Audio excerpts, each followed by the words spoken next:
Assalamu alaikum beloved students, welcome to the class of physics class 8.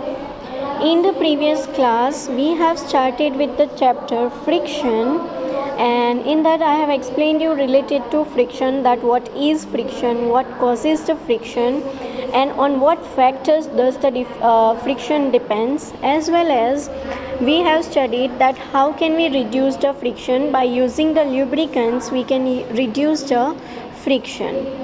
Now today we'll move with the rolling friction, that what is the meaning of rolling friction.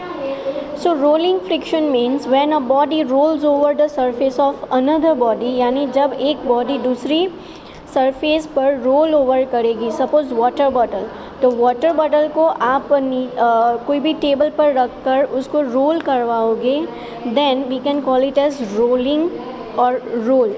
Okay, so whenever it will roll over on the table, then at that moment whatever the friction or whatever the resistance to its motion is there, यानी water bottle जो है वो table पर आप जब roll करोगे तो after some time that water bottle will stop. क्यों after some time the water bottle will stop? Because उसको जो टेबल है वो रेजिस्टेंस अप्लाई करेगा, यानी वहाँ कुछ फ्रिक्शनल फोर्स होगा जिसकी वजह से वो स्टॉप हो रहा है. Okay, so that's why this friction is called as rolling friction, because when the body is getting roll over on the surface, at that moment it is applying the friction or resistance to the motion.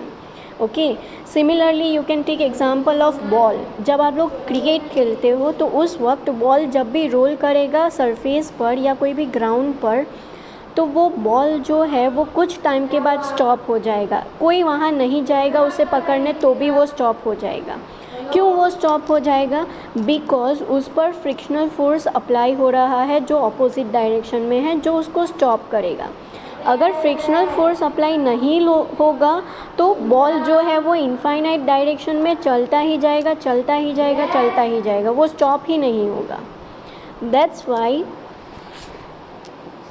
the ball will stop after covering some distance due to this rolling friction. Okay, so this about the rolling friction. Then next is sliding friction.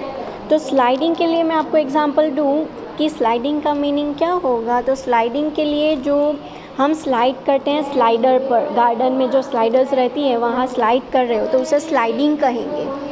So when a body slides over the surface of another body, यानी जब आप वहाँ पर slide कर रहे हो तो भी अगर आपने ऑब्ज़र्व किया हो कि अगर आप प्रॉपरली फोर्स अप्लाई करके स्लाइड नहीं करोगे, देन आप स्लाइड के बीच में भी स्टॉप हो जाते हो. तो वो ऐसा क्यों? वहाँ भी फ्रिक्शन होगा, sliding friction. Due to that you are getting stop in between if you have not applied the proper force during the sliding. So this is about the sliding friction. When a body slides over the surface of another body, the resistance of its motion is called as sliding friction. And the rolling friction is less than the sliding friction. यानी जब object role करेगा तो वो easily role कर पाएगा, but क्योंकि उस वक्त उस पर जो फ्रिक्शन होगा वो कम होगा और स्लाइडिंग में फ्रिक्शन उसको ज़्यादा लगेगा. So rolling friction is less than that of sliding friction. Ball bearings change sliding friction into rolling friction. यानी बॉल बेयरिंग्स जो यूज़ करेंगे वो स्लाइडिंग को रोलिंग में कन्वर्ट कर देंगे. Because due to that used ball used in that, it will start to roll instead of sliding. Okay, so to reduce that you can use the ball bearing. Then the next is fluid friction. So what do you mean by fluid friction? Fluid friction is minimized by giving suitable shapes to vehicles moving through fluids. यानी fluid friction किसे कहेंगे? ये तो जो भी हमने बात की वो बात की related to the ground. Okay, but if the body will move into the fluid means into water. suppose जो बोट है वो वाटर में ट्रैवल कर रही है, जो फिश है वो वाटर में ट्रैवल कर रही है, यानी जब भी आप फ्लूइड में ट्रैवल करोगे, यानी जब भी फ्लूइड होगा तो वहाँ पर भी कुछ फ्रिक्शन अप्लाई होगा.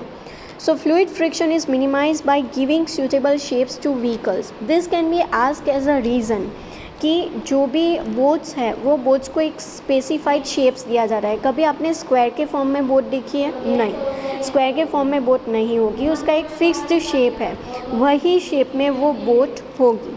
क्यों? क्योंकि वो फ्लूइड फ्रिक्शन को मिनिमाइज़ करके वो फ्लूइड में इजीली चल पाए और इजीली वो डिस्टेंस ट्रैवल कर पाए, इसकी वजह से उसको ऐसा पर्टिकुलर शेप दिया जाता है। तो वो शेप का नेम क्या है? वो शेप का नेम है streamline shape. Fluid friction is also called as a drag.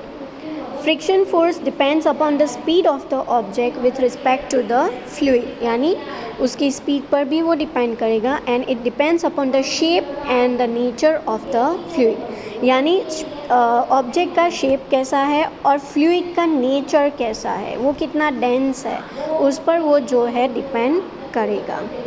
So here we are ending with this chapter. In this chapter you have studied about the friction, what is friction, then how the friction is helpful in our day-to-day life, and on what factors the friction depend. Friction कौन से factors पर depend करेगा.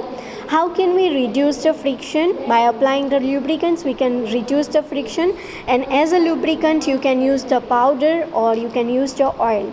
Then after we have studied the different types of friction, that is rolling friction, sliding friction and fluid friction. Okay, so we are ending over here. In the next lecture or in the next class we will begin with the solution of the exercise.